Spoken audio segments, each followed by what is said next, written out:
blockchain and featuring captivating talks, immersive workshop and hands-on experience. Whether you're a blockchain pro or just taking your first step into this exciting realm, there is something here for every visionary. Let's connect, collaborate, and collectively shape the future. Let's kick the things off by giving a warm of applause to our fantastic speakers, Jyotsna Ma'am, Head of Department Marketing in IIBM Patna, Chirag, a renowned figure in the blockchain and tech community, excelling in developer relations and community building, and with a current focus on planning the G20 Jagriti Yatra, a significant event in India. Without further ado, let's dive into the journey of innovation and technology. Thank you for being here, and let's make this event an unforgettable experience. And now, let's kickstart this event by welcoming Jyotsna Ma'am, Head of Department Marketing in IIBM Patna. A big round of applause, please. Good morning, everyone. On behalf of IIBM, I heartily welcome Mr. Chirag. Students, I am from marketing background, but still technology cannot be ignored. And today is the generation of technology. You all are AI generation. And definitely blockchain has gained its momentum. It has penetrated into the market. People understand thanks to Bitcoin also.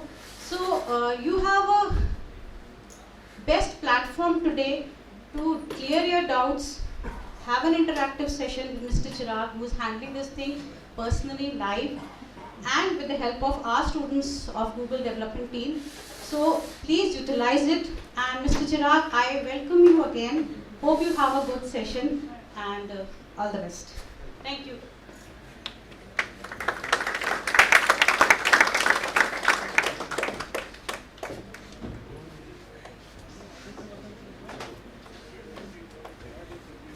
I will ask Zoya to offer a moment of love from our side. Zoya.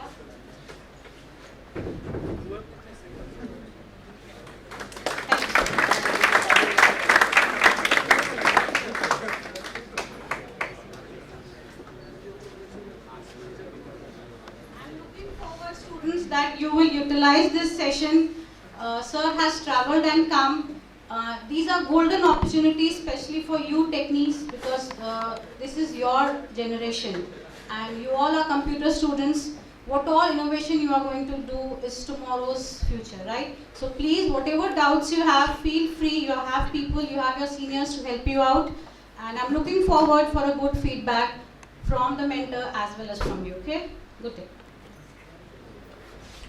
Now let's extend a warm welcome to Chirag Sir, Mr. Chirag Ravi Shankar, a respected luminary in the field of blockchain and technology. A big round of applause, please.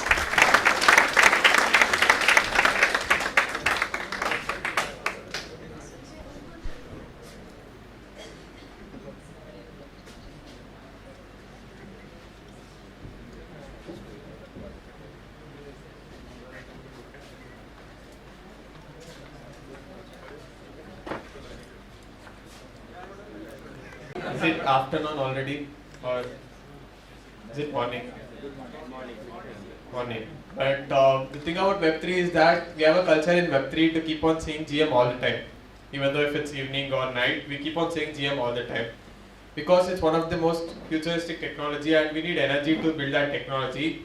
So we keep on saying GM all the time. So can I have GM back from you guys? Morning.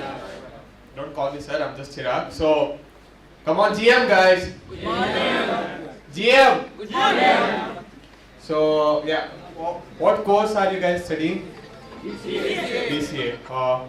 So yeah, basically even I am towards the marketing side. Although I have done by BE, I'm into the marketing side. I'm a community manager. So if you guys think it's only open for the BE students, that's very wrong perspective. People who are into other background have more opportunity in Web3 compared to the people who are studying BE. That's the reason why I had to take this up. And yeah, going on with the session, so I'll be just going into, do you guys know what is Web3? Do you guys know what is Web3? Huh? Out of Web3? No, not that right. So we'll go into what is Web3. And if you guys know what is Web2? No, Web 2 is whatever we are using right now. It might be Instagram, Facebook, YouTube, all the applications that we are using right now is Web 2. And Web 3 will be the next generation of internet. So we're going to discuss about what is Web 2, what is Web 3, and what is blockchain, what is Shardeum trying to do, all these things. Before that, so we have taken up an initiative called Proof of Community Backpacking India. So where I'm attempting to backpack to all 28 states of India, cover more than 50 colleges, so that we can bring awareness about Web3 and blockchain at the end of the day. So take a guess, what might be the salary of people who are working in blockchain industry compared to other industry, other corporate. So what are the kind of jobs you guys? You guys get into marketing consultancy, financial consultancy, these kind of jobs, right? So if the same kind of job, if you get in blockchain, what might be the average salary? What do you think? Huh? It's 3x of whatever a normal, whatever you get paid in a normal industry. 3x of whatever a normal developer gets paid in the industry, it's 3x. So, yeah, that's the reason why we wanted to take up this initiative. So it's been more than 2 months now. I've been backpacking India, covered more than 17 states, more than 35 colleges, and still going on to cover all the 28 states. And yeah. So before I go on with the session, there's been a culture in our company to give away t-shirts in all the event. So it's a small task. All you have to do to claim the t-shirts is just take a photo of this event, use the hashtag proof of community and tag OKXWeb3. Tag OKXWeb3 and post it on Twitter. And for the best 10 tweets, we'll give away t-shirts. Obviously, you cannot carry the t-shirts as I'm backpacking. We'll be sending out a Google form. Once you have filled the Google form, we'll directly send you the t-shirt to your place. So yeah, for the best 10 tweets, we'll be giving away t-shirts. So what you have to do is use the hashtag proof of community and tag OKXWeb3 and post it on Twitter. So we'll be discussing what is the basics of blockchain, what is evolution of web, what is scalability dilemma, how Shardeum is trying to solve it, what is Shardeum, what is OCC culture, how you guys can start earning with Shardeum. So these are the points we'll be covering. So yeah, going on with basics of blockchain. So have you guys studied any of the computer subject? No. No, not blockchain, any computer subject. Just basics of computing. Programming language. You guys have programming language. What programming language do you use? C language. Python also. So yeah. Solidity. You learn Solidity. Java. So have you guys studied computer network? Huh? Computer network subject, right? You guys have studied computer network? Huh? CCNA, subject name is CCNA, okay.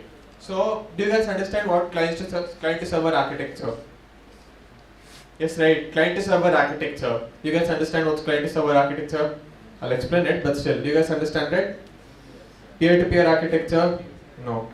So, I'll just give you an example. Have you guys come across Instagram going down? Instagram or YouTube going down? Have you guys come across that? Yes, right. Why does that happen? Centralized. Server goes down, centralized, and the server is going down. That's the reason. For example, we have a video of 1.5 GB. We are uploading the video for YouTube. Where is it being stored? On the server of YouTube, right? Servers of YouTube. Because so, if you guys are trying to access that video, you guys are called client. You guys are called client for that server. So basically that is called client to server architecture. But let's talk about peer-to-peer architecture. Do you guys have any idea about uTorrent? Torrent? Yes, right, for downloading movies. Yes, right. So torrent is the best example for peer-to-peer network. So I'll just explain how torrent works. So basically, if you are uploading the same 1.5 GB for torrent, what's going to happen is that, do you have any idea where is that video being stored? So the same video, if you are uploading to YouTube, it's being stored over a server, right? Any idea where is it being stored over a torrent network? No? So basically what's going to happen is that the same video is being divided into small chunks. Small chunks and being distributed among everyone who are connected to that network. So for example, everybody in this classroom are connected to that torrent network. The video is being distributed among everyone. So basically everybody is going to act as client as well as server. So basically these few people, these 10 people will decide, I'll not use the torrent network. Will the video be still accessible? Yes, right, over a torrent network, because small chunks of data is being divided among everyone. But when I talk about a server, if the YouTube server goes down, nobody can access that video. So that's how a client to server architecture works. Why I'm trying to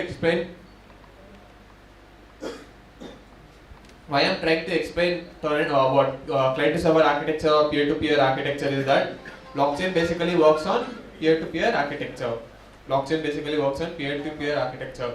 But do you guys have any idea what does blockchain do exactly? Blockchain is a network, and what is the main use of blockchain, using a blockchain? Any idea? To document audio and NFTs. Huh? To store document audio and NFTs, transactions of bitcoins. Does that?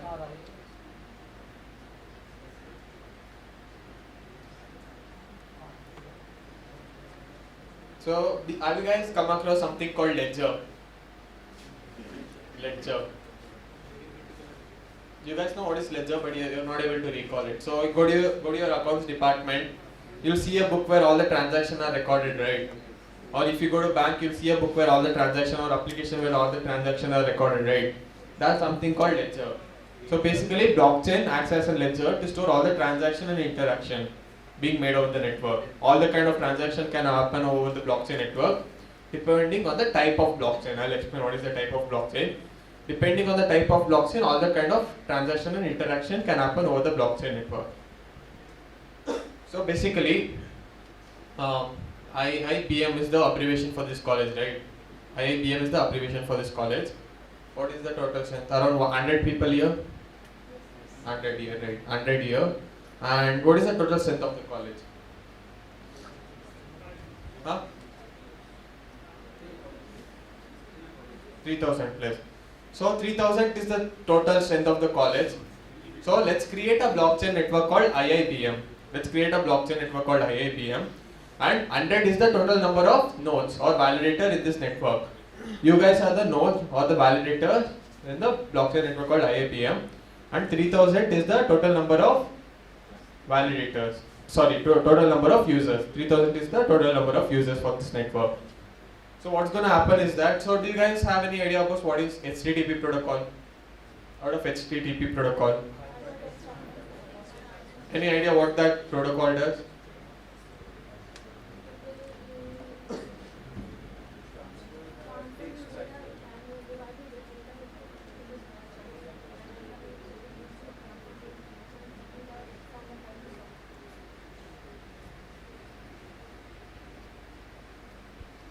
Basically, it's a set of rules used to interact with the server, right? Set of rule which is used to interact with the server from the user side. That's what HTTP protocol does. The same way, there's a protocol called RPC, which is used to interact with the blockchain. When a user wants to interact with the blockchain, there's a protocol called RPC. So what's going to happen is that we have a blockchain network called IIBM. So when a person A makes a transaction to person B over the blockchain network called IIBM, it goes through the RPC protocol and it comes to you guys. You guys are the validators or node runners in this network called IIBM, right? The transaction comes to you guys. So you guys have to verify that transaction. You guys have to verify that transaction. Verify in the sense, not manually. You'll have a set of code running already in your system, which is called node. So your node will be running over your laptop. Your node will verify the transaction made from person A to person B is legit, or not harming the network, or not malicious to the network. Only then the transaction will be recorded over a blockchain network called IIBM. So that's how a blockchain works basically. All the blockchain works basically. So talking about evolution of web. So have you guys learned front-end? Front-end development?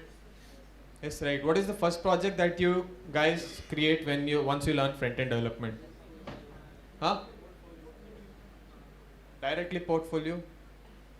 First project, simple project that you guys create in your labs. Huh? Simple web page. What do you call that exactly? You're saying something. Static web page, right? First project that you guys create is a static web page. So what is static web page exactly? Any idea? Web page which cannot respond. It's simple HTML and CSS page which cannot respond. That was Web 1 back in 1990s. That was the first generation of web back in 1998-90s. All the applications were just simple static web pages. And the thing was, we could only access the data. We could only read the data. We couldn't write any data. We couldn't post anything. So, talking about Web 1, even the Amazon back in 1990s was just about accessing the data, or Wikipedia back in 1990s was just about accessing the data. We couldn't write any data. And one good thing about Web 1 was everything was open source. Do you guys understand what's open source? Open source. All the code were open source. It was open to everybody. Everybody could know what was exactly behind that code of that application. That is something called open source. All the Web 1 application were open source back then. Then came the Web 2 application.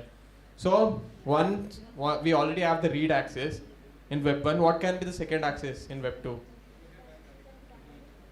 Dynamic. Dynamic means what is the option? Read and write. So we could read the data at the same time write the data. So let's take example of Instagram, best example. So can we post a photo over Instagram? Yes, right. We can. Don't call me sir. Can we post a photo over Instagram? Yes, right. Can we write vlogs? Can we write blogs? Can we upload blogs over YouTube? Yes, right.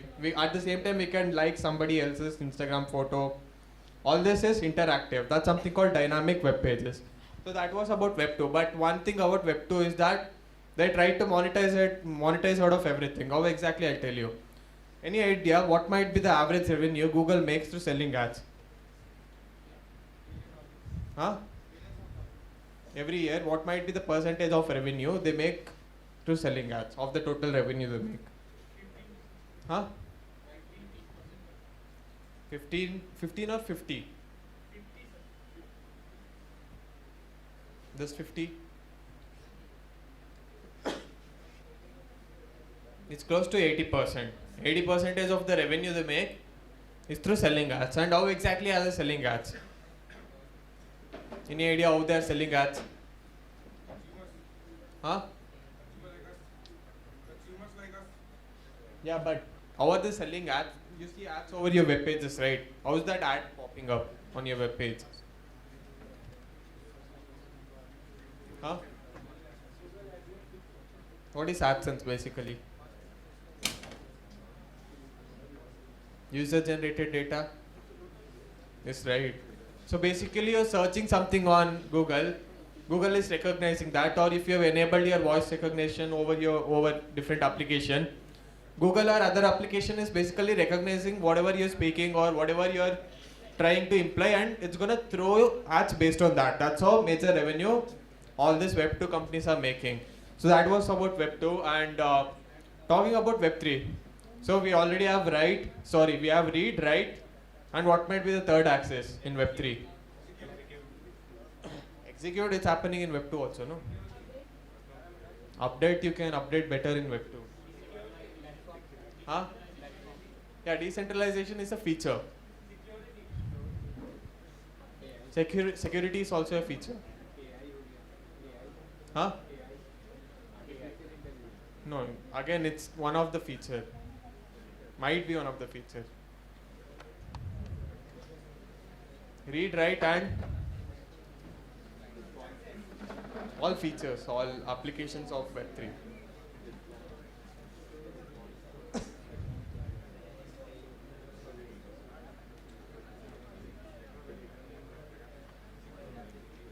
Delete, you can't delete actually in Web3. That's the issue.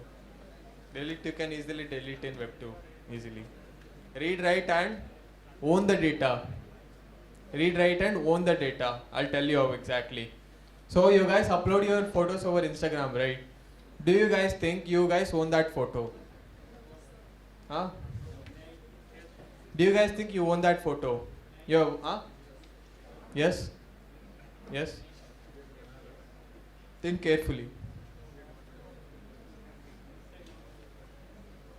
Huh? Where is that photo being stored? Servers of Instagram, right? So they have the ultimate authority over the data, right? So basically, you guys don't own the photo. If I talk about your bank accounts also, do you guys think you have the complete authority over your bank accounts? No, right? So you guys basically write a challan or a check, give it to bank, come back. Is the bank authority gonna call you back for a OTP to initiate the transaction? Will they call you for an OTP? No, right? They can initiate the transaction anytime they want. Just for the records, they'll get a challan or a check. So, who has the ultimate authority again? Centralized bank has the authority. That is what Web 2 is about. But when I talk about Web 3, it's about user-owned data. Why exactly? Everything is decentralized, right? So decentralization means the data is also decentralized. It's not being stored in over one place. It's being distributed among everyone. So that's why basically if there is an Instagram application over a blockchain and if I upload a photo over there, the protocol doesn't, someone who has created that protocol doesn't own that data or the photo you have uploaded. Whoever has uploaded the data, whoever has uploaded the photo is gonna own that photo or whatever he has uploaded or she has uploaded. That is what Web 3 is about. So talking about few of the features of blockchain. So before talking about decentralization, do you guys have any idea what is centralization? Data is stored at one place. Single point of failure. Yes, right. Centralization means single point of failure. Any idea? Any examples for centralized applications? Yes, right. Instagram, Facebook, these are the best examples. Yeah, all the Web 2 application that we are using in today's world is the best example of centralization. Talking about decentralization, any application that has been deployed over a blockchain is called decentralized application. Do you guys use Brave? Anybody who uses Brave? Yes, right. Brave is the best example for Web 3 decentralized browser. Web 3 decentralized browser. Talking about immutability. Immutability is again one of the feature. So what is any idea what is immutability? Huh? So basically, we have a blockchain network called IIBM. So person A is going to make a transaction to person B. Once that transaction has been made, it cannot be edited or deleted. Once that transaction has been made from person A to person B, that transaction cannot be edited or deleted. That's something called immutability. And talking about restlessness. So I was just talking about Web 2 application.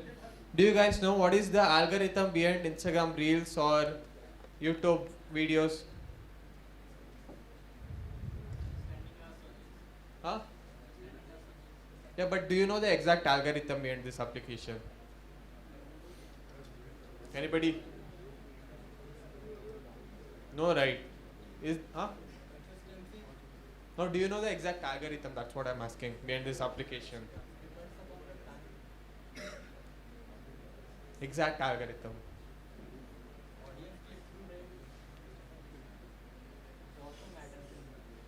No, I'm asking exact what is the code behind this application, how the algorithm is working behind Instagram Reels, how exact reel is popping up in your screen. Huh? That are few of the things you can guess, but do you know the exact algorithm? No, right? Is the application open sourced? It's not open source, right? If it's not open source, how can we know what is the exact algorithm? That's the thing. So, talking about restlessness in Web3, all the applications are open source mainly. And open source means we know what is happening behind that application. What is happening behind that application? Second thing is that everything is automated. Everything is automated. Automated means there is no person who can manipulate with the running of the technology, right? Nobody can interfere with the technology. I'll tell you exactly. So I'll give this example. Who banned Donald Trump from Twitter? Huh?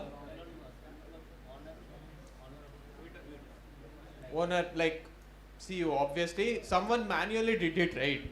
Someone manually banned Donald Trump from Twitter. But let's do a consensus. Consensus means group of people coming to a common understanding. Consensus means group of people coming to a common understanding. So how many of you want Donald Trump to be banned from Twitter? How many of you don't want Donald Trump to be banned from Twitter? Raise your hands. So what is the major consensus? Donald Trump shouldn't be banned from Twitter. That is the major consensus, right? That is the major common understanding that we came into. But did Twitter authorities consider that? No, right? They had the complete authority, they had the ultimate authority, so they can ban them. But when we talk about a Web3 application, everything has to come to a consensus. Everything has to come to a common understanding. Only then the particular decision can be taken. For example, a new update has to be done to the technology. A group of people who are using that technology, basically that's the reason why we build a community for Web3 application. Group of people who are using that technology have to come to a common understanding for updating that technology or changing anything in that technology, or someone has to be banned from that platform. Group of people have to come to a common understanding, only then that person can be banned. That's how Web3 application is gonna work. So talking about transparency, so basically person A has made a transaction to person B over the blockchain network called IIBM. So it's visible if it's a we have created a public blockchain. IIBM is a public blockchain. Once a transaction has been made from person A to person B, the transaction will be visible to the whole world. Transaction will be visible to the whole world. So let's talk about Web2 scenario. Have you guys watched Arshad Mehta's scam series? What happened behind? What did bank authorities do there? What did bank authorities do in the first case? Huh? How did they support Arshad?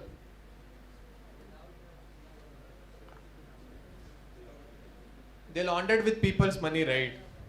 Basically, they laundered with people's money. So, it was people's money. Did people know something was happening with their money? No, right? If we talk about the 2008 financial crisis, which started from USA and affected the whole world, the same scenario happened where big organization played with the people's money. Did people know something was happening with their money? No, right? Because it's not transparent. Do you think all the money, do you know what is the liquidity behind SBI or other banks? Or what is the kind of transaction which is happening behind this bank? No, because it's not transparent. But when we talk about blockchain, every single transaction happening over the network, it's visible to the whole world. So I can still stay anonymous. I don't have to prove myself that Chirag did a transaction to someone named this person. I can still stay anonymous. I can use my public address and make a transaction to someone else. But the transaction is transparent, right? Somebody can get to know that some liquidity, some one Bitcoin went from this public address to other public address. So at least the transaction is transparent. At least the liquidity is transparent. But if we talk about Web2, we don't know what exactly, how much of what loan did Ambani or Adani, these people take. Is it transparent? No, right? So that's about Web2 world. So talking about interoperability. So we already have a blockchain network, public blockchain network called IIBM. So you guys decide to create a decentralized Twitter over this blockchain network. So should this application only be operable over IIBM blockchain network, or should it be operable over Shardeum, Ethereum, other blockchain network also? Why only IIBM?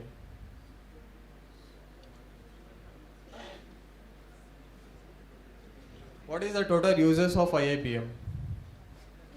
3000. What is the total number of users for Ethereum? What might be? Randomly around 2 lakhs, 3 lakhs. So it's a public application, it's a public blockchain network. You have created an application. Why do you just need 3000 users? Why do you just need 3000 users? You'll obviously look for something bigger, right?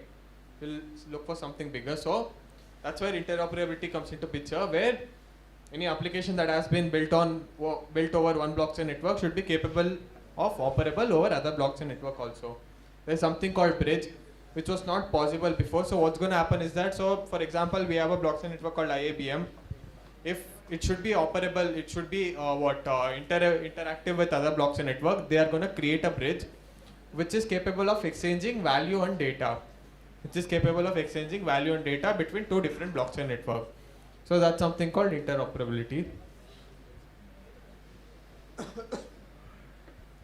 So talking about few of the applications of blockchain. So basically, any idea what is DApp? What is DApp? DApp, D-A-A-P. What is app? What is app? Application, right? What is DApp? Decentralized application, that's simple. Any application that has been built over blockchain is known as decentralized application. For example, tomorrow Instagram is going to decide that I'm going to move my whole code base over a blockchain. What's it called then? DApp, right? It's called decentralized application. That's simple. Talking about smart contracts. What is smart contracts? Any idea?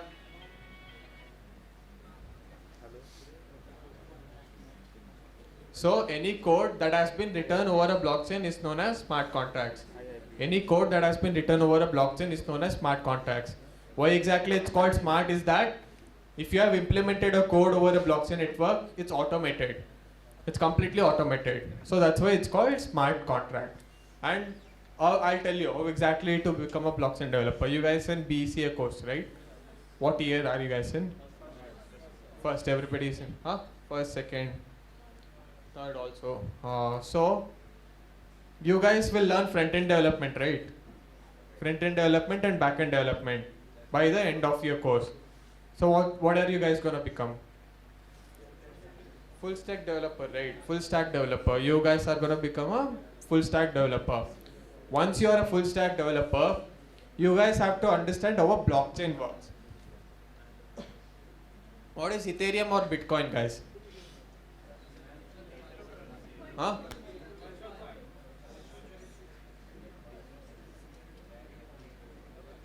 This is the first wrong answer I get from everyone.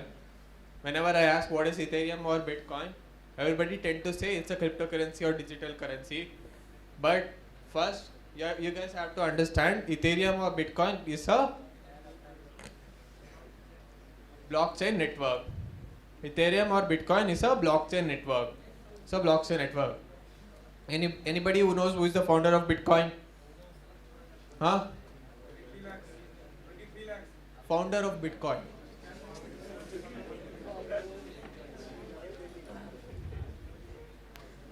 Anybody who is the founder of Bitcoin? No, right. There's a someone, who is Satoshi Nakamoto? Yeah, but who is Satoshi Nakamoto?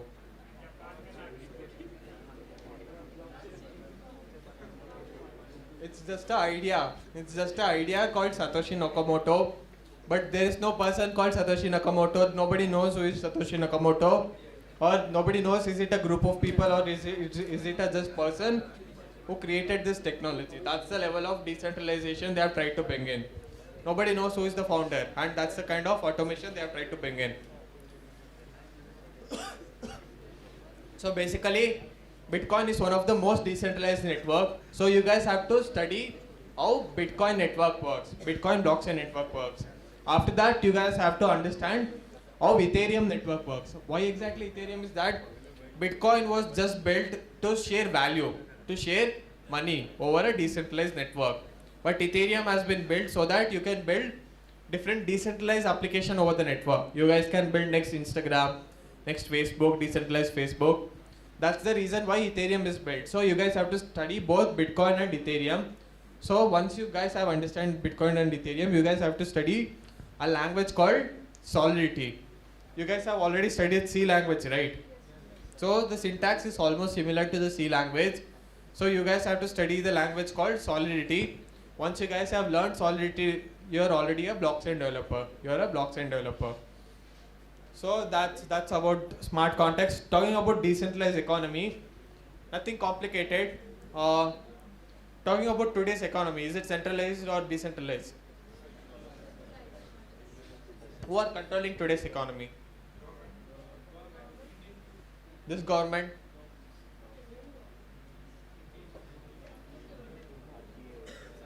MNCs, public sector. Basically people in power, right? Generalizing it as people in power. So these are the people who are controlling today's economy. So there is someone who is controlling that economy, right? That's why it's centralized. But talking about a network, blockchain network, when I talk about Bitcoin also, there's no particular person controlling that technology, right? Or that value. That's why it's called decentralized economy. That's why it's called decentralized economy. So talking about NFT, before I talk about NFT, do you guys have any idea what is fungible token? Huh? National fund transaction. Good abbreviation. Yeah, NFT, yeah. Before going to NFT, any idea what is fungible token?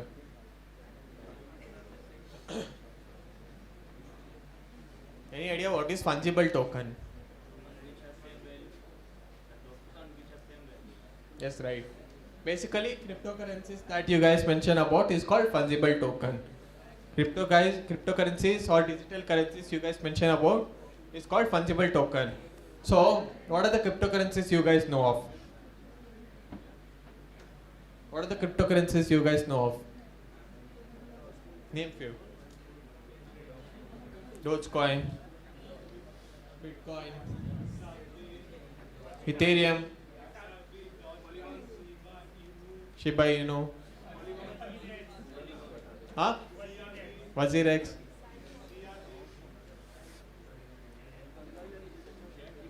How do you know WazirX?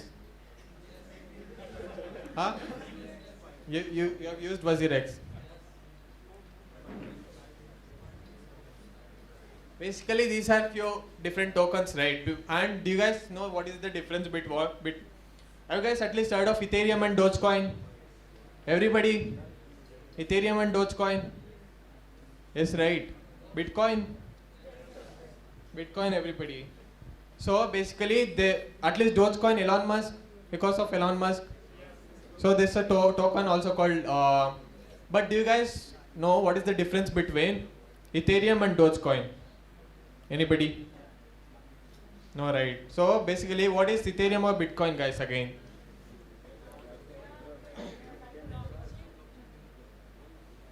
they are blockchain network, right?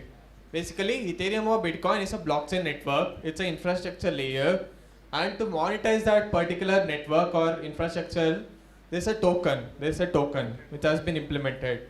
That's something for Ethereum blockchain network. There's a token called ETH. Or for Bitcoin blockchain network, there is a token called Bitcoin. Bitcoin again.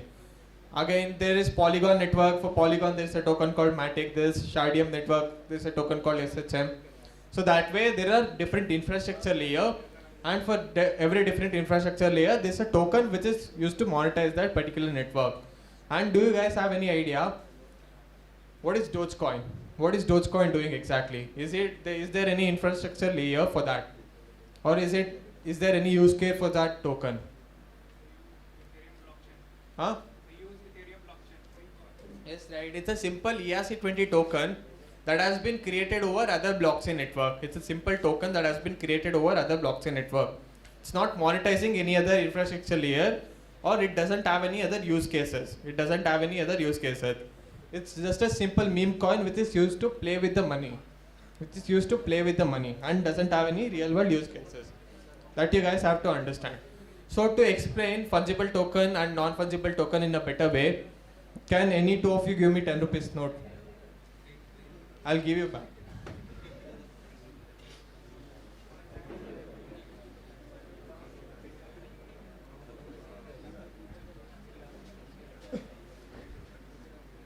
I'll give you back, guys.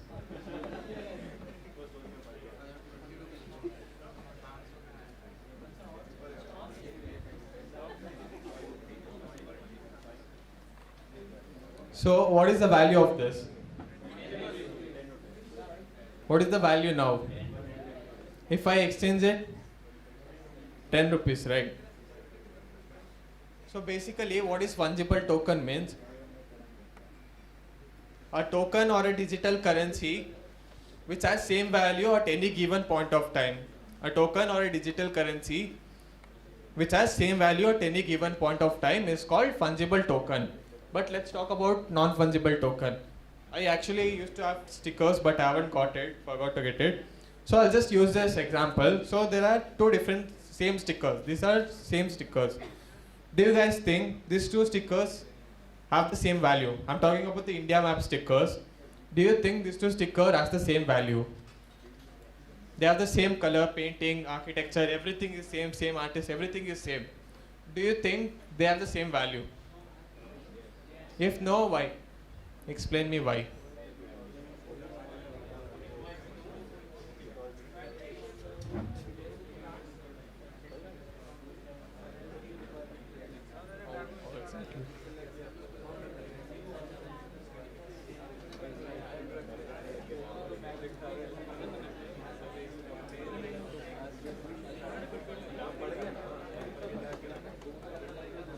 Any other guys?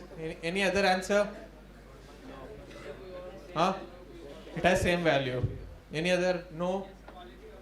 Quality, everything is same. What requirement in the sense? Huh?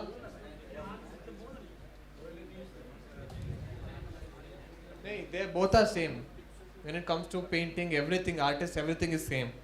Just talking about the value of the two different stickers. Yeah. Huh?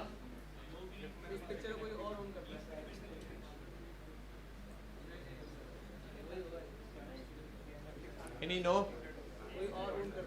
Huh? Yeah. Partial answer. So basically, can I give away this sticker for somebody for 0 rupees? Huh? Yes, right. And this sticker for 10 rupees. Basically, the owner can set the value, right? The owner can set the value. So that's something called non-fungible token. Non-fungible token. I'll have a art. The same art, Elon Musk will own it. Is there a difference of value? Yes, right. Obviously, if I own it, there is a different amount, and if Elon Musk owns it, there is a different value for that. That's something called a non-fungible token. So non-fungible token means exactly a token or a digital currency will have different value at different given point of time. Will have different value at different given point of time. I'm saying different value on different time. Different scenario. Not just owner, different scenario. It's not just about the owner. It's about the person owning it. Person owning and creator is different. Owning is different. So creator can set a different value, or owner can, depending on the person who owns it also, there's a different value, or who is marketing it will have a different value. One sticker different person is marketing, or the other are different person is marketing, there's a different value. So value of that token depends on the scenario. Will have different value at different scenario. That's something called NFT. But any idea, I'll just talk about the few use cases. So one of the main use case for NFT is for artists. For that, any artist here, good artist, or painters here? Any artist? No artist, painter?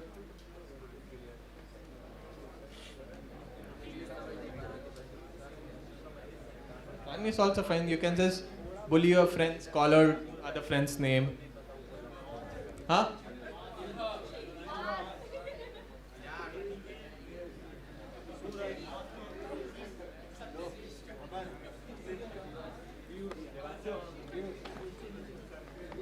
Satyadeep.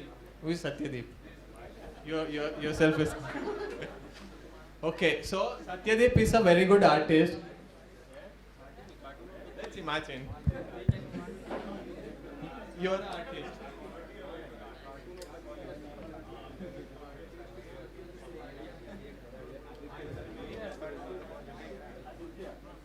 So he has created a painting.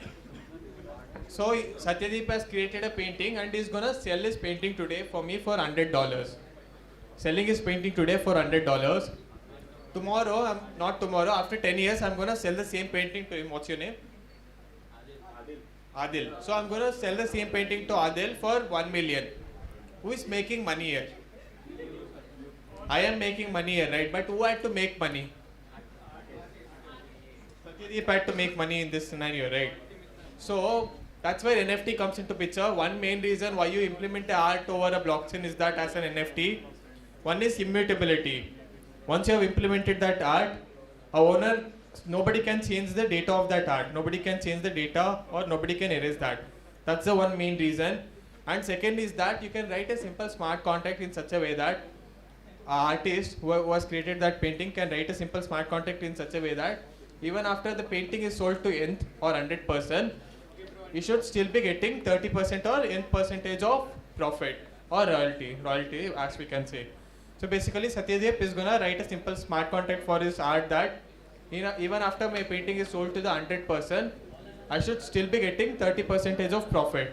So when I sell that painting to him, isn't he getting back $300,000 back? Yes, right. So that's how artists can benefit with that. So most of the actual artists have started implementing their art as an NFT. And not just that, you guys play PUBG or other games? What are the assets that you guys buy? What are the assets you guys buy over PUBG? Skins, ammunitions. You guys, pass. What is that called? Royal pass. You guys pay actual money and buy that, right? Is it transferable? Or does it have any real world value? No, right? So if you buy the same thing as an NFT, one thing is that it's transferable to other people. So you don't want that royal pass or skin, it's transferable to other person whoever is playing that game. Second thing is that it will have a real world value. If you bought a skin, there is actual skin that you can climb. If you buy ammunition, there can't be an actual ammunition that you can buy, but still it will have some value. That's the thing about NFT. It's not just about gaming world, other applications like you guys buy club membership, right? Different club membership, gym membership. Instead of just having a number, code or something for your membership, you guys can actually get an NFT which can be transferable, which will have other application. So that's how there's a on-chain data which cannot be erased. There's a on-chain data means the data has been stored over a blockchain which cannot be erased about your membership. So that's how there are different use cases for NFTs. So talking about record management, so different states, all the different state government or central government is using blockchain to store data for blockchain. Why exactly, I'll tell you. I don't know what exactly BR government is using it for, but Karnataka government is using blockchain to store all the students' marks card and certificates. Any idea why they are doing this?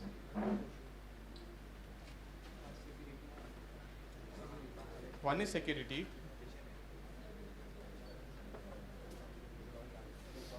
Huh?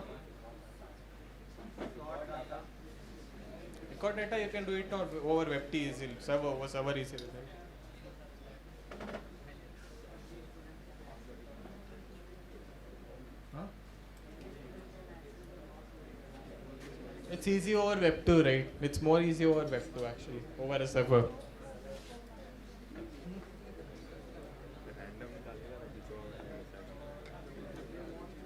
Transparency, yeah, but still, it's possible over Web2 also, over a server also. This one particular application, it's not possible over server.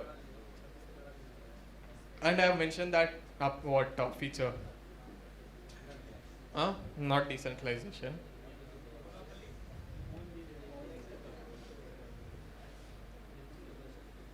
Who's uploading that data?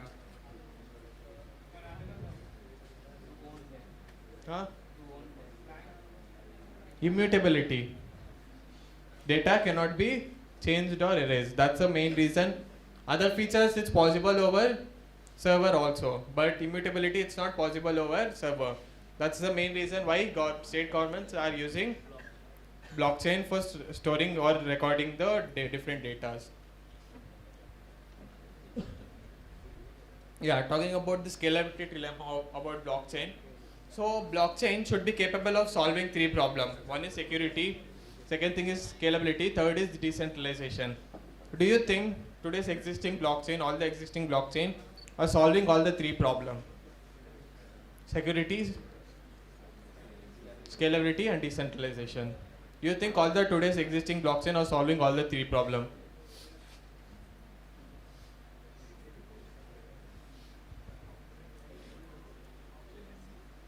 Not exactly. I'll show you this meme, you will understand it better. So, yeah. Do you use Ethereum? Yes. What did it cost? Everything. I'll tell you why exactly. So, do you guys know what is gas fees? No, right. So, have you guys used National Highway? We have used National Highway, right? What do you have to do to use National Highway?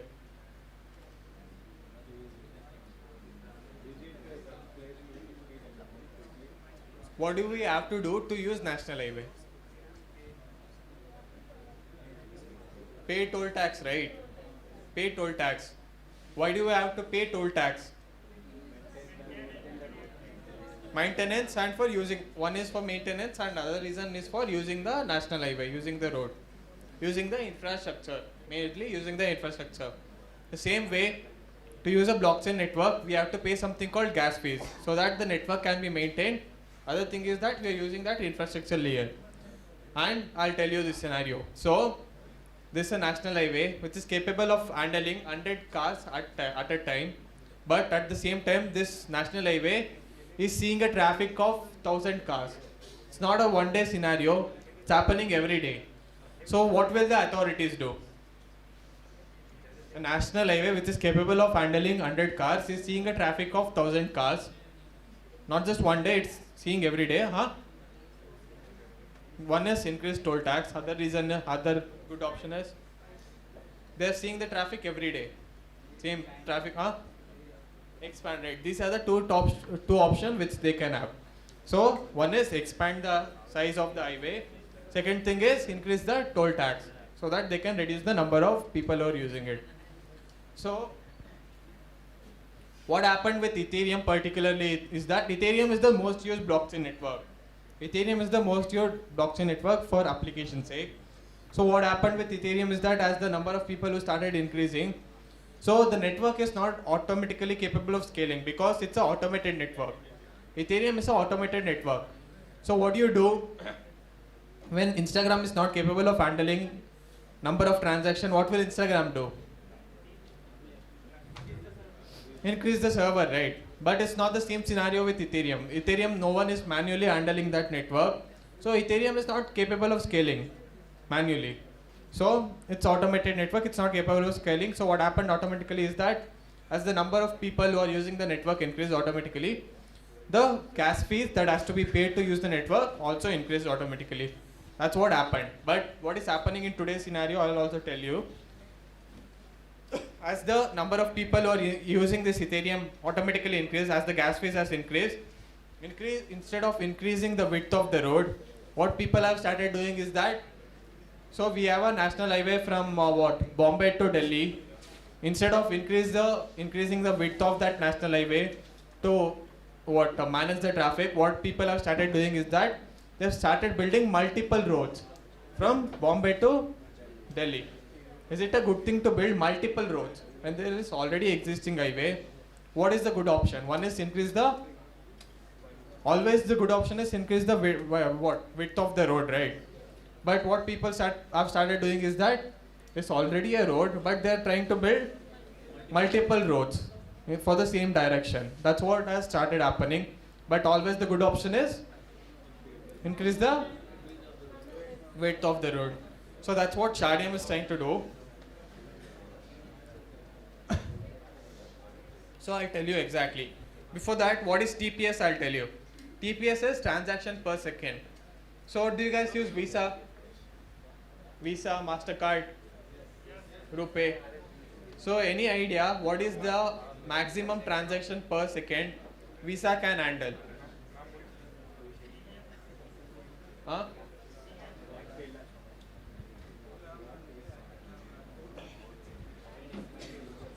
So Visa can handle 1 lakh. Maximum TPS Visa can handle is 1 lakh. And what might be the maximum TPS Instagram or Facebook Meta can handle? It has to be in millions, right? It has to be in millions. So let's talk about third world blockchain network, Bitcoin or Ethereum. What might be the TPS for this network? Take random guesses. Thousands.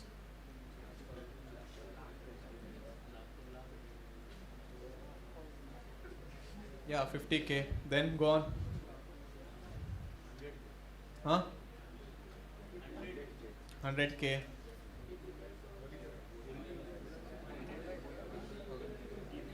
There has to be a maximum TPS for any network, right? 5 lakh. Then unlimited.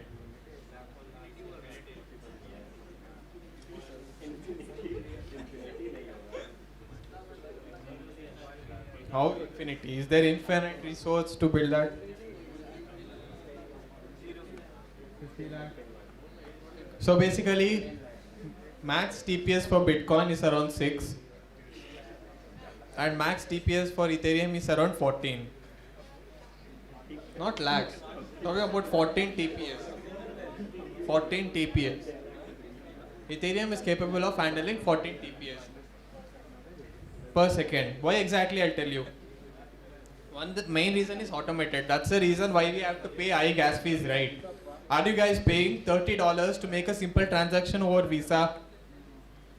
You guys go to the ATM, withdraw 3,000 rupees, right? What is $30 equivalent to? 2,800 rupees, something around. Somewhere 2,000, around 2,500. Somewhere around 2,500. So if the gas fees, if the cost to make a simple transaction over Visa is around $30, if you guys are withdrawing 3,000 rupees, you guys have to pay 2,500 rupees, right? But are you guys doing that? No, right? Because there's not much transaction fees involved. Because the TPS of Visa is obviously high. But when I talk about Ethereum, the transaction gas fees to make a transaction over Ethereum is around $30 to $35 right now, average gas fees. And just to send someone I over Ethereum, you'll have to pay $35. If there is an application, Instagram kind of application built over Ethereum, and if you have to send someone I, you will have to pay $35 just to send that send that interaction, send that transaction. That's the current scenario about the blockchain world. So that's where Shardeum comes in. That's where Shardeum is trying to solve that problem. So there are different hundreds of blockchain that has been built. But what they have done is that, as I was mentioning already, what they have done is that there's already a highway from from Mumbai to Delhi. But what they have done is that they have just built another highway for the same direction, but they have just increased the width of that. So that is what they have done. They have built a blockchain which is capable of handling 200 TPS. That's the maximum what TPS which is a blockchain is capable of handling right now. So they have built hundreds of blockchain with increased TPS. That's it. But they haven't actually solved the problem of scalability. Solving a problem of scalability means whenever a network demands of having 10,000 TPS, a network should be capable of scaling to that TPS. Whenever a network demands 5 TPS, a network should be capable of descaling to that capability. That's something called scaling. That's something called scalability in blockchain. So basically what Shardeum is doing is trying to solve that problem. So talking about, do you guys know what is virtual machine? What is virtual machine? Haven't heard about virtual machine? Yes, right. Basically, virtual machine is an environment where you guys run your code. Where do you guys run your C code, C language code? Huh? VS Code, right? What is VS Code exactly?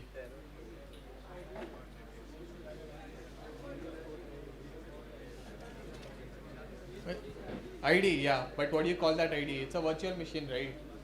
It's an environment where you run your code. So that's something called virtual machine. EVM means Ethereum Virtual Machine, where you can run Ethereum based code.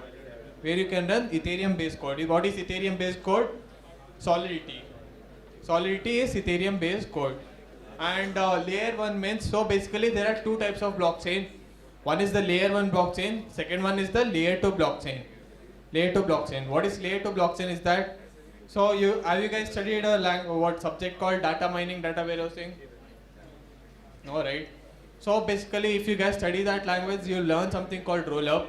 So what exactly happens here is that layer 1 is not capable of what? What is the maximum TPS of layer 1? Ethereum? Ethereum. 14 was the maximum TPS of Ethereum, right? That's the reason why the gas fees was around $35. So obviously maximum number of transactions is not capable of handling over that network. What people did is that they built a layer 2 network over the layer 1 network. They built another layer 1, so they built another layer of blockchain network over that, so that different transaction can happen over the layer 2 blockchain network, and abstract is taken of that transaction and stored over the layer 1 blockchain network. Abstract of the transaction is taken and stored over the layer 1 blockchain network. That's the difference between layer 1 and layer 2 blockchain network. And how exactly we are solving the problem of scalability, I'll talk about this for 2 minutes. It's a bit technical, but you guys pay attention. And this is actually a sigma that I am giving you guys. So anybody will come to you, just question about blockchain and stuff. You guys just throw them the idea of dynamic sharding, and they'll never speak to you. I mean, they'll never question you, because you guys know the ultimate knowledge about blockchain already, dynamic sharding, because even they won't be capable of understanding the technology behind dynamic sharding. So if anybody tries to question you with blockchain and stuff, just ask them what is dynamic sharding, that's the alpha, they won't question you again. So yeah, I'll just take 2 minutes to explain this concept. What is dynamic sharding is that, basically, what is the total number of validators in a blockchain network called IIBM? Validators, node runners. 3000 is the users.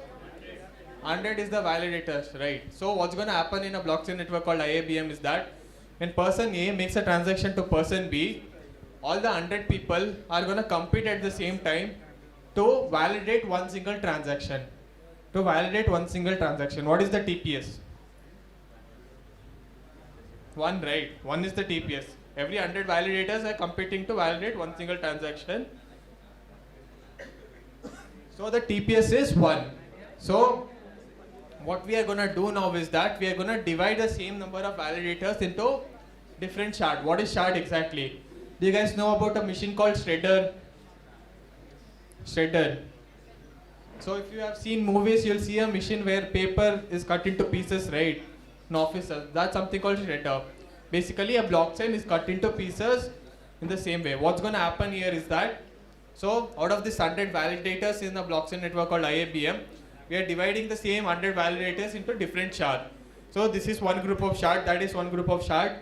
So we are dividing the room into 10 different shards. So shard number 1 is capable of handling transaction from person A to person B. Shard number 2 is capable of handling transaction from person C to person D. It's the same way, if there are 10 different shards, what is the TPS? 10 is the TPS, right? So that is something called static sharding. But if I talk about dynamic sharding, a network is capable of scaling the number of shards also. For example, a network will understand the number of TPS required right now is around 10,000. But if it was just serving 200 TPS, a network will automatically increase the number of shards and validators in the network. And in the next cycle, it will understand the number of TPS required right now is just 100. And it will automatically decrease the number of shards and validators in the network. That's something called dynamic sharding. So yeah, that's the concept of dynamic sharding. Talking about the consensus mechanism, anybody who has studied Bitcoin? Anybody who has studied Bitcoin? What is the consensus mechanism Bitcoin uses? So basically there is a consensus mechanism. Any idea what is consensus? I already mentioned what is consensus. What is consensus? Coming to a common understanding, right? Consensus means coming to a common understanding. So basically every blockchain or Web3 application has to use a consensus mechanism. So Bitcoin uses a consensus mechanism called proof of work. So what's going to happen with this consensus mechanism is that everybody in this room are running a node, right? Or called validator. So you guys have to run, if you guys are running a Bitcoin node, you guys have to buy a whole building with full of GPUs. What is GPUs? Graphical program, right? You guys have to buy big GPUs so that you can solve the mathematical problem. So what exactly this node does is that they are going to solve a mathematical problem to mine a new block into the Bitcoin. And the energy consumed to mine n number of block over Bitcoin is equivalent to countries like Switzerland. So that's not obviously sustainable, right? That's the thing with proof of work consensus mechanism. That's why proof of stake mechanism consensus comes into picture. What's going to happen with proof of stake consensus mechanism is that, so we already have a blockchain network called IIBM. What can be the native token for this network? What can we name it as?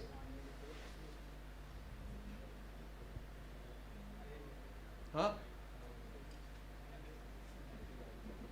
Something random, obviously.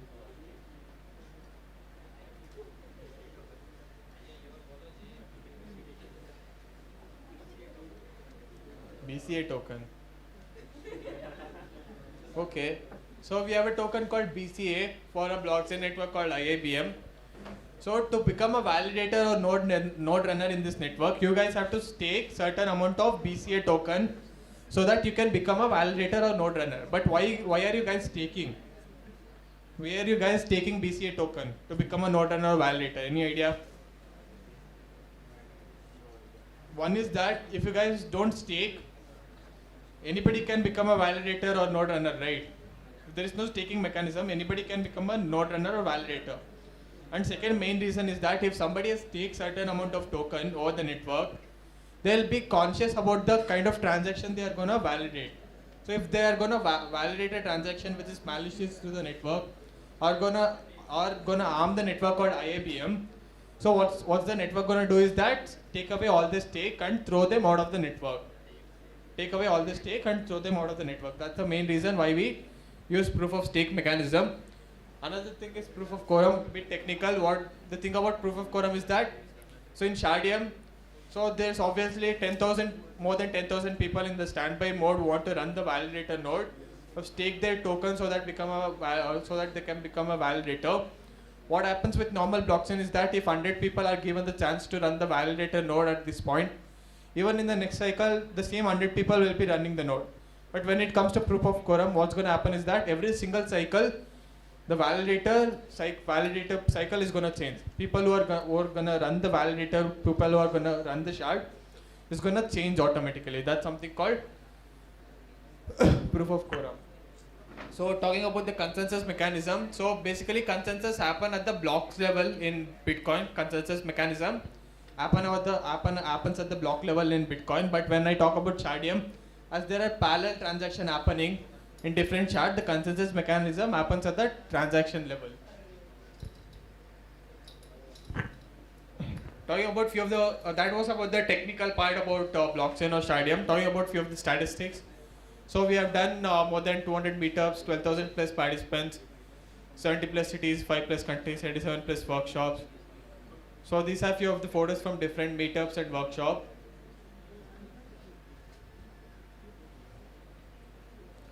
So yeah, talking about the reward programs of Shardeum. So there's something called Shardeum Mission.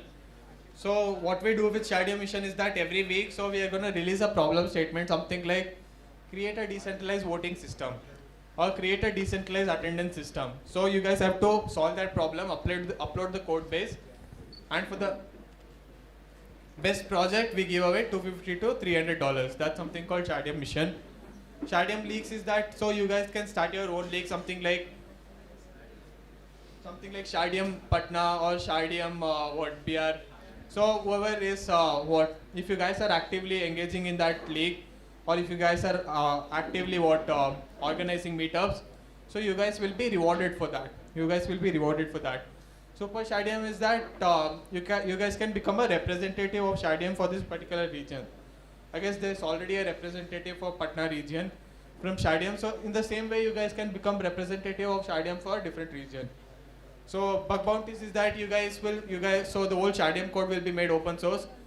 You guys can solve the problem and whatever the bugs you can find in the Shardeum code and report it to the core team, and you'll be rewarded for that. That's something called bug bounty. Yeah. Before that, so he was just mentioning about WazirX token. Why I was laughing is that, so anyone who has heard of WazirX? No one else? So WazirX is one of the biggest centralized biggest exchange where you can buy crypto in India. So the founder of WazirX, Nishchal, is also founder of Shardeum.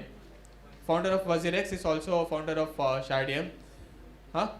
Yeah, that's the reason. And Nishchal and Omar is actually known for building decentralized system all over the world. He's worked in the field of decentralized system for more than 25 years. He has worked for NASA, Yahoo and all. So one best scenario is that, so NASA had actually taken a photo of Mars, and the number of people who were visiting to view that photo on NASA's website was like, the NASA's website couldn't handle that. That time Omar built a decentralized system which was capable of handling that amount of traffic for NASA. So he has worked for NASA, Yahoo and different companies to build a decentralized system. So talking about, it's not just about building on Shardeum, it's about Web3. Why exactly is the best time to build on Web3 is that, take a guess, what might be the average age of people building in Web3? Average age of founders, average age of people working in Web3.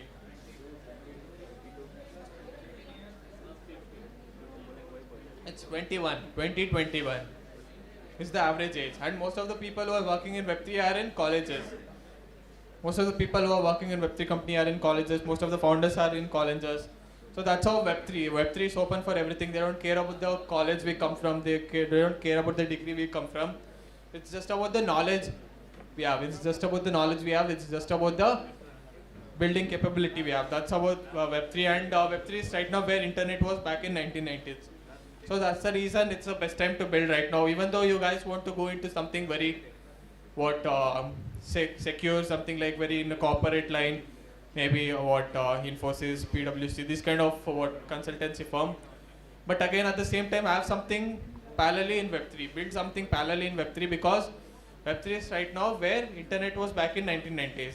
And whoever has invested their time in building Web3 will obviously get benefited maybe 2 or 3 years down the line. So start building something in Web3 instead of building a normal project over your final year. Build something in Web3. Build a decentralized project in over a blockchain. So that's basically. So if you have any question before I go on with the hands-on session. So OKX Wallet is our wallet partner for our India tour.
And search for OKX Web3 wallet.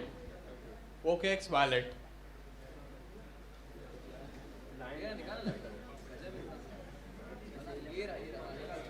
OKX. OKX. Huh? Yeah, you'll find it in Play Store or App Store. But again, you can't deploy the contract over there. That's the thing.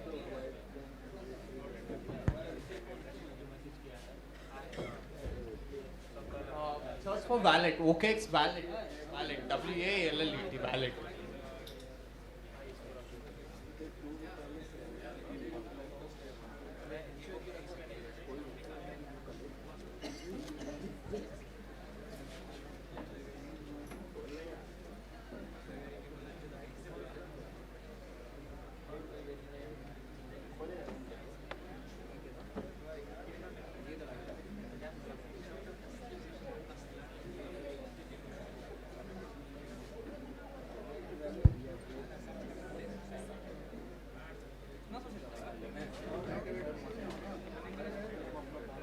Will look over your laptops. Click on Add to Chrome. Add extension.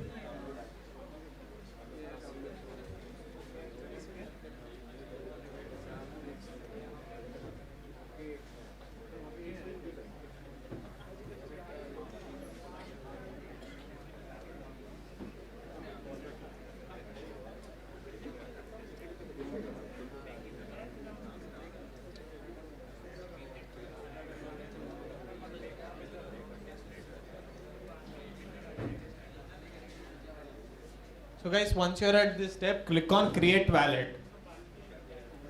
So seed phase. Create a password.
Okay, export trading and the wallet.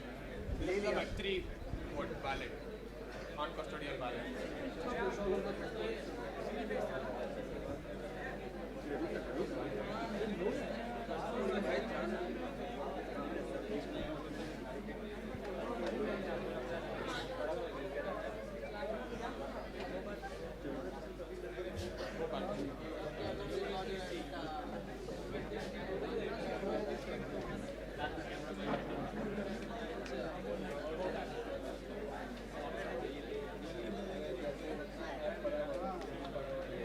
So guys, once you have backed up your wallet, what you have to do is, once you have backed up your wallet, go to settings.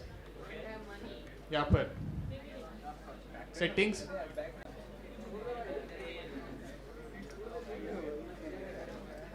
Come back and try again. No, come back, try again. Switch network, click on switch network. Yeah, now try again.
वो जो seat face है ना, that is how you create your private key. That is how your private key is created.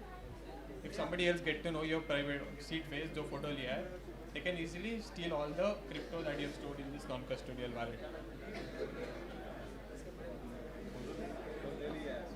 Photo लिया है ना, if you are using it for real world, don't share it with anyone.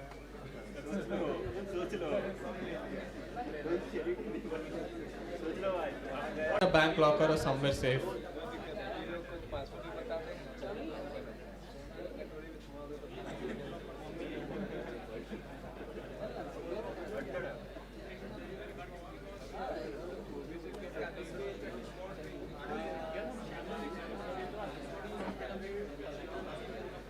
Guys, once you're called,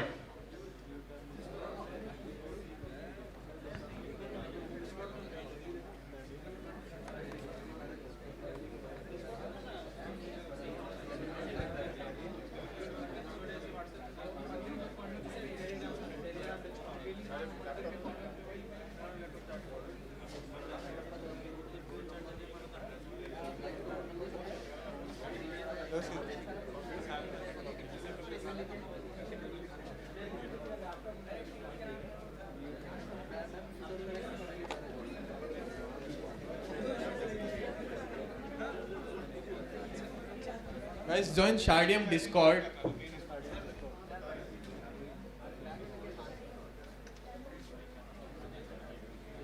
Network issues. He is connected. Take a photo of that. Click on Have Backed Up. You'll see the words you have to enter.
Guys, some of them are already connected to the network, but some of them are facing the issue with connecting because of the network issue. Huh? Yeah. Testnet, go to testnet. Testnet, mainnet के skip, yeah. पूरा नीचे. वापस Shardeum Springs क्या? What happened?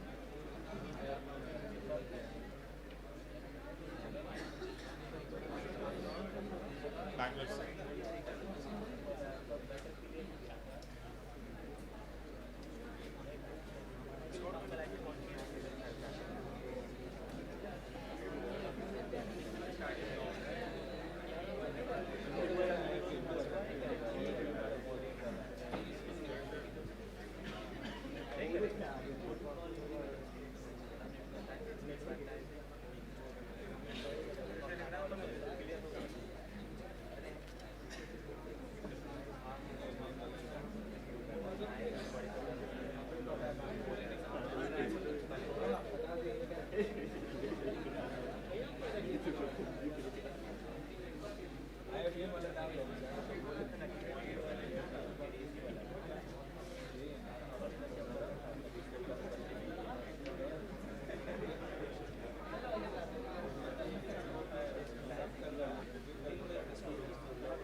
over Telegram.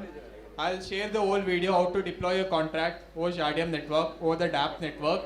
So you guys can go through that video and deploy the contract. As the network is down right now, we won't be able to deploy the contract at any time right now.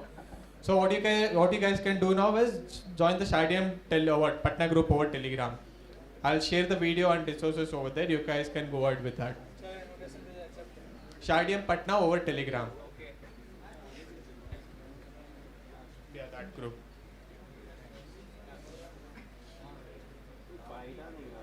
Search Shardeum Patna in Telegram, you'll find it. No, the Shardeum Patna. Search Shardeum Patna. Yeah, that one.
Repeat होगा